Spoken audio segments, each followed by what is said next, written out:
Welcome back to another movie review. Today I have done The Mummy, the Tomb of the Emperor Dragon. That is correct. This is the new review. Let me start off by saying that you got characters in there who you already know are Brandon Fraser and Jet Li. You know them very well. You've seen them in other movies. You've seen Jet Li in The One. You've seen Brandon Fraser in Bedazzled. You've seen him in a movie called Blast from the Past. I mean, you've seen him in all different movies. Now, let's start off with this review. First off, the movie is based in China and England mostly. That's how I would picture it, because it starts off with in China, where you got the emperor, who is Jet Li, and he learns about all the five different elements, even though we know there's only 4 elements: wind, water, fire, and earth. But then they add in metal, because that's important. For what reason? Why? They just did, to make like he can control anything and everything. And so he wants to take over the world, and so, but the only problem is that he can't. He takes over the whole entire world, but the only problem is, now that he's conquered the world, of China, that he's conquered all of China, he wants to conquer death. He wants to be able to be immortal, and that is where Ziwen, I guess is how you say it. She is a sorcerer or a witch or whatever you want to call it, and she knows where to find the mystical book where it has different spells, and that are good, that are bad, that can curse people. And so she finds the book with General Ming, who she's in love with, and of course they do the hanky panky, and so yeah, and as it goes on, we find out that she has cursed the emperor so that he will always be cursed forever, that he turns into a statue, and that's it. And that his army become like the terracotta warriors in real life. That's what it really comes down to. But this movie is not based on real facts. It is just based off a movie point of view. But they had to add in the terracotta warriors because, I mean, that is real life fact. And they had to make it like it was important, and that there was an emperor to it, because there was. But this emperor is not the one that was the owner of the terracotta warriors. But now we skip over to England. Where you got Rick O'Connell, who is played by Brandon Fraser, and you got Evie O'Connell, and you got Rick O'Connell, who is fishing.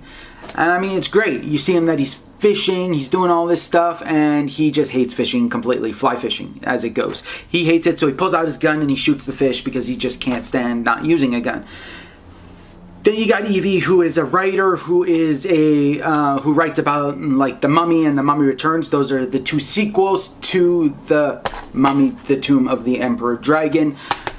And she writes about them, and she really lived it in the movies. But the funny thing is, they switched the character out, which is a big letdown. Okay, in the first 2, in The Mummy and The Mummy Returns, Evie is so much better as she was before, and then they switch her over to someone else, which I don't like, because it makes the sequel not really the greatest, but it's still a good movie overall. And so as it goes, the story goes that people want to wake up the emperor. That's the whole point. So you got Alex O'Connell, who finds the emperor, and he finds the tomb of him, and he more or less brings him to China, where a general wants to awake him with the Eye of Shangri-La, which is a big, huge diamond, and in that diamond is part of Shangri-La, the pool water, where it can raise someone back from the dead or whatever, however it goes. And so Rick O'Connell and Evie, they bring it over to China, and it gets in the hands of the general. And the general gets Evie to open it up with her finger, because the pure in heart can only do that. So she is going to sacrifice herself so that Rick O'Connell can live. But they only take a few drops of blood as is needed. And so the emperor wakes up, yada, yada, yada. And as it goes, they are chasing the emperor And he's trying to get to Shangri-La, where he can get his, where he can take the curse off, where he takes all this like brick off of him, and he walks into the pool and he gets his powers back, and he's immortal and he never dies. And so, unless the only way for him to die is if you stab him with a knife into the heart, so that it can kill him and take away his immortality, because there was a curse on the knife that really caused him that Zi Wen put a curse on the knife. And so they make their way. So you got Rick O'Connell, you got Alex O'Connell, you got Evie O'Connell, and you got Lin or something. They're trying to kill the Emperor, and the Emperor is trying to get to Shangri-La.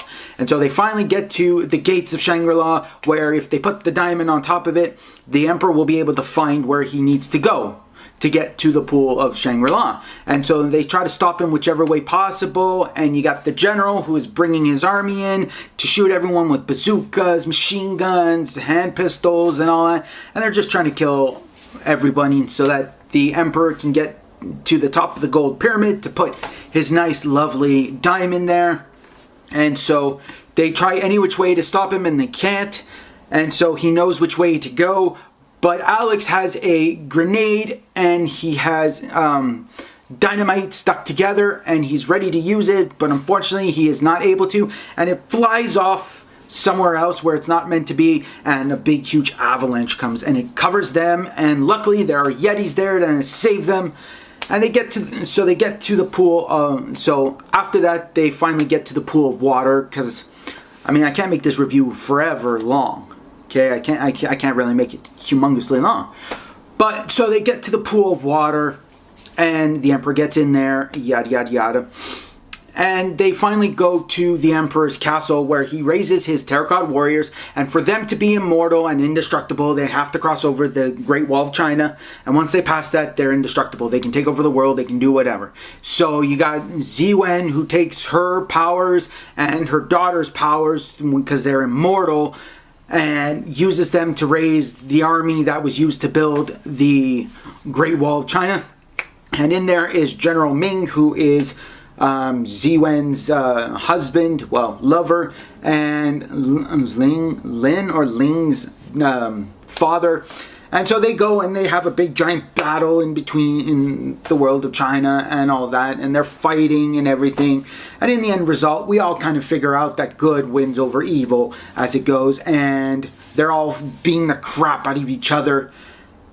And finally, the blade that they have to stab the Emperor with is divided, so divide and conquer, as they said earlier. And so Alex stabs him in the back, and Rick stabs him in the stabs the Emperor in the front, and they combine together, and it kills the Emperor because they stabbed him in the heart. And Zi Wen dies because she is mortal, and the Emperor kills her. And so you find out at the end that, of course, Jonathan hates mummies, okay? So Jonathan is Evie's brother and Rick O'Connell's brother-in-law, and he hates mummies completely. So he gives away his bar to Mad Dog and Mad Dog McGuire, who flew them over to the half of the mountain. But as it goes, he gives it to them, and he goes to Peru, and he's leaving with this big giant diamond. I mean, like, diamond that's huge. He's leaving with it, and the factor is, it says at the end that somewhere along the lines, it says soon after they found mummies in Peru. Well, they didn't make a fourth one, which they should have done, which would have been much more funnier and much better, but they didn't, unfortunately. But overall, it was well done. It was great. It was packed action. If you like action movies, these are what you want. This is what you want. I mean, literally, if you like kung fu fighting, like people using karate or whatever, martial arts or other martial art forms that are in the movie, if you like that, then you'll like this movie for sure. Out of 5 stars for how well I like it, I like it 5 stars. I mean, I give it 5 stars because it is awesome. It's amazing. I love Brandon Fraser. I love Jet Li in movies. He's great. And overall, it was amazing. So, in the end, if you're looking for a packed action movie, this is the movie you want to see. So don't forget to subscribe to my channel by clicking the little subscribe button that is down below and click the bell next to it so you can get the notification every time I upload a new video.